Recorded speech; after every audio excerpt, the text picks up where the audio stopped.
আসসালামু আলাইকুম। আবারও আপনাদের মাঝে চলে এসেছি নতুন একটি রেসিপি নিয়ে। আজকের রেসিপিটা হচ্ছে সরিষা ইলিশ। চলুন দেখে নিই এটি তৈরি করতে কী কী উপকরণ লাগছে আমাদের।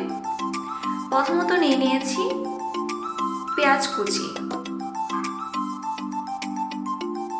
এখানে রয়েছে পেঁয়াজ বাটা, রসুন বাটা, সরিষা বাটা, কাঁচামরিচ। এখানে শুকনো উপকরণের মধ্যে যা যা রয়েছে তা হচ্ছে ধনিয়া গুঁড়ো, হলুদ গুঁড়ো, লবণ, লাল মরিচের গুঁড়ো। এর সাথে নিয়ে নিচ্ছি সরিষার তেল। তো চলুন রান্নাটাও শুরু করা যাক। প্রথমে একটি হাঁড়িতে সরিষার তেল নিয়ে নিচ্ছি।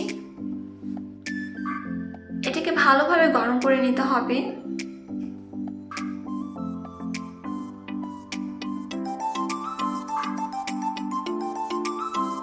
তেলটি ভালোভাবে গরম হয়ে আসলে এর মধ্যে আমরা দিয়ে দিচ্ছি কালো জিরা,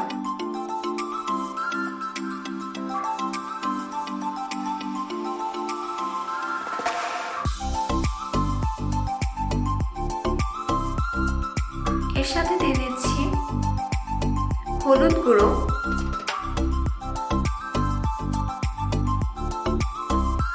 মরিচ গুঁড়ো। এগুলোকে ভালোভাবে মিক্স করে নিতে হবে।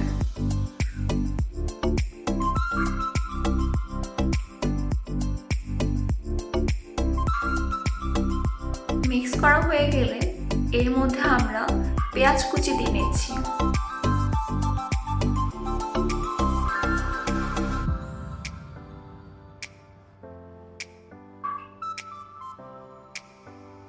পেঁয়াজকে ভালোভাবে ভেজে নিতে হবে যাতে পেঁয়াজের কাঁচা ভাবটা দূর হয়ে যায়।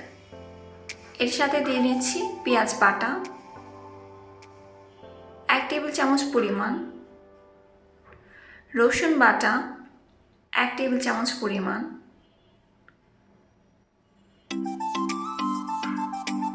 এটাকে ভালোভাবে মিক্স করে নিতে হবে। মিক্স হয়ে আসলে এর মধ্যে আমরা কিছু পরিমাণ পানি দিয়ে নিই যাতে করে মশলাটা না পুড়ে যায়।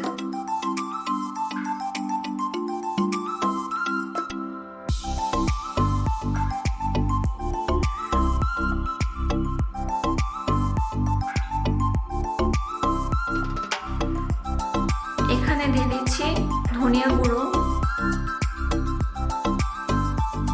লবণ স্বাদ মতো,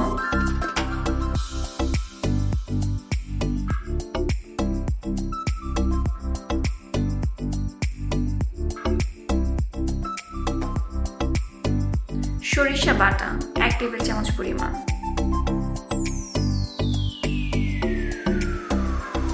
এটাকে ভালোভাবে মিক্স করে নিতে হবে এবং ভালোভাবে কষিয়ে নিতে হবে।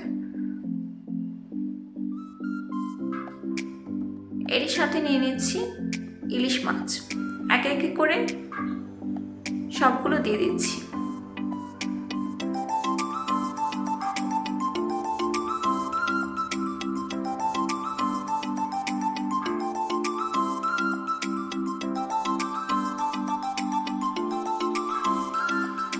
এগুলোকে ভালোভাবে মিক্স করে নেব আলতো হাত করে যাতে ভেঙে না যায়। এর মধ্যে দিয়ে নিয়েছি কাঁচামরিচ। কাঁচামরিচের স্বাদটাই আলাদা।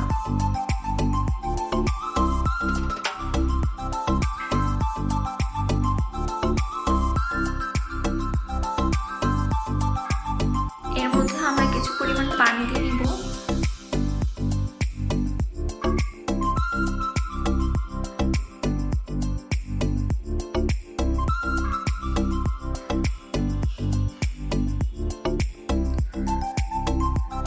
অলমোস্ট রান্নাটা আমাদের কমপ্লিট হতে যাচ্ছে। মাছ রাঁধতে বেশিক্ষণ সময় লাগে না, নিমিষে হয়ে যায়। এই তো তৈরি হয়ে গেল আমাদের সরিষা ইলিশ। রেসিপিটি ভালো লাগলে আমাদেরকে লাইক, শেয়ার এবং সাবস্ক্রাইব করতে ভুলবেন না। ধন্যবাদ।